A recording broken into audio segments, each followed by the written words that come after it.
Hello everyone, Khulumbai. Welcome back to a new vlog. First of all, happy Baisago to each and everyone. Dinayni vlog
KFC.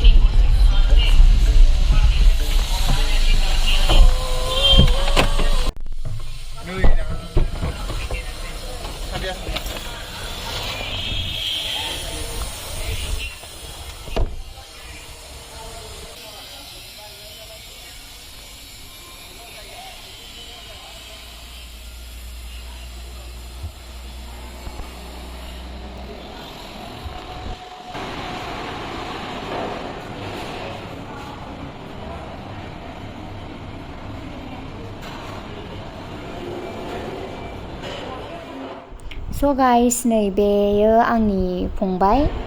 ओमफ्राय मानसिखौथ' नायनानै आंनिफ्राय देरसिनसो नुसै बिराद गोजौ जाबाय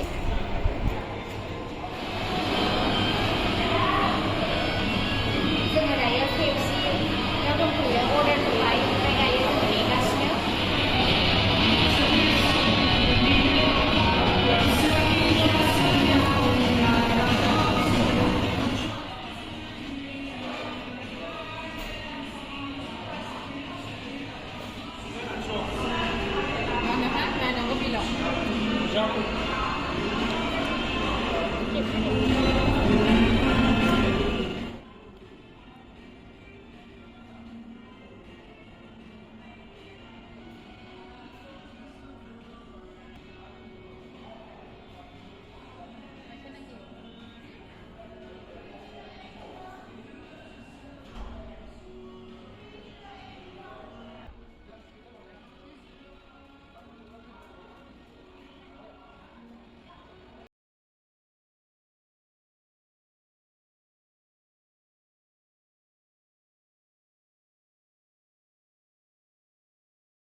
जोङो जाखांबाय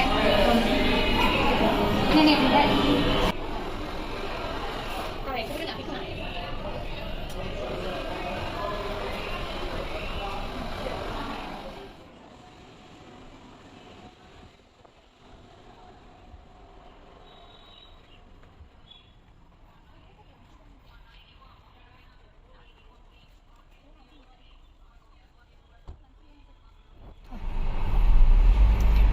दा जोङो जाखान फैफिनबाय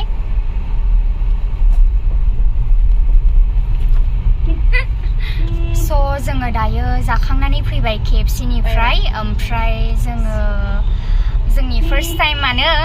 जानायाथ' ओमफ्राय जों गोथावानो मोनदों दा नोंथांमोननो आङो दाहाय शेयार खालामबावगोन माखासेखौ दा जोङो पागलास्तानाव फैदों बङाइगाव पागलास्तान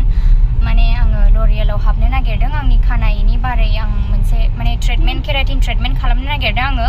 बेखौनो सोंनो आङो फैदों आरोना दा नायलांबाय था नोंथांमोना